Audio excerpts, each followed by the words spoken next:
Afin de présenter la vision et les priorités nouvelles du ministère de l'Environnement et des Ressources forestières, de la protection côtière et du changement climatique au cadre déconcentré du dit ministère, un atelier d'harmonisation des outils et méthodes d'intervention se tient le 15 et 16 janvier 2026 à Lomé. L'objectif de l'atelier est clair. Aujourd'hui, l'environnement fait face à plusieurs défis, que ce soit le défi d'érosion de la biodiversité, la disparition de nos forêts, les feux de brousse et les changements climatiques.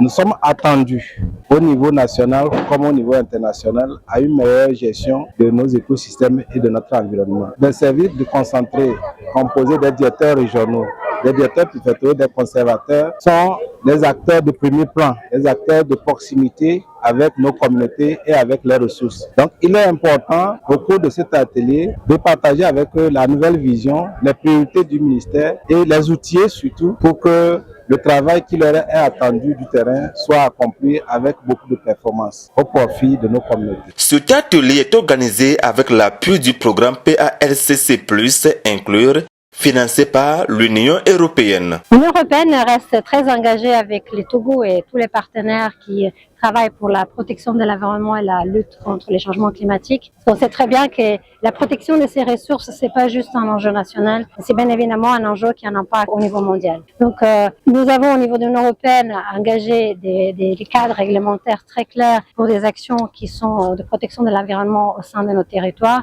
mais nous nous engageons également au niveau multilatéral, avec nos pays partenaires, pour qu'ils puissent réussir ce défi de protection de l'environnement. Durant les 2 jours, les directeurs régionaux, préfectoraux et conservateurs des aires protégées seront outillés sur plusieurs thématiques. Au cours de ces 2 jours de travaux, nous aurons à parler du cadre stratégique du ministère, le cadre programmatique. Et après, nous allons aussi parler des outils de pilotage des programmes et projets. Ensuite, nous allons aborder les questions de déontologie. Comment la collaboration doit être organisée au niveau local entre les directeurs régionaux, préfectoraux et les conservateurs des aires protégées.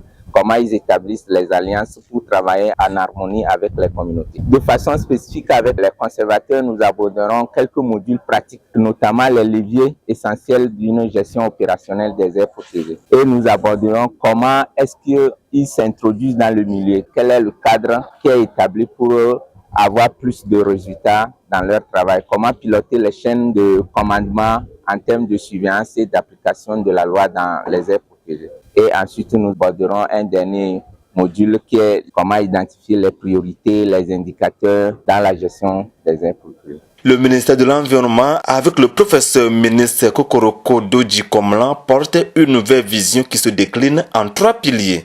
Pilier 1, une action territorialisée et intégrée. Chaque région a ses spécificités écologiques, climatiques et socio-économiques. Vous êtes les mieux placés pour adapter les politiques nationales à ces réalités locales. Votre rôle est d'incarner l'État au plus près des territoires en lien avec les acteurs locaux pour une mise en œuvre concrète et contextualisée. Priorité 2. Une gestion axée sur les résultats et la redevabilité. Nous devons collectivement passer d'une logique de moyens à une logique d'impact. Des outils de suivi, tels que le tableau de bord de performance, nous permettront d'évaluer l'efficacité de nos actions, de rendre compte et d'ajuster nos stratégies en temps réel. Pilier 3, une approche fondée sur la coopération et le dialogue. La réussite de notre mission dépend de notre capacité à travailler ensemble entre services déconcentrés avec les autorités locales, les communautés locales et les partenaires techniques et financiers.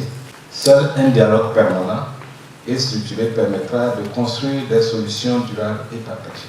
Rappelons que le programme PALCC+, programme d'appui à la lutte contre le changement climatique, la protection de la biodiversité et l'agroécologie, s'étale sur 3 composantes, à savoir la gestion des aires protégées, la gestion intégrée des périphéries des aires protégées et la gouvernance environnementale et appui à la coordination du PALCC+.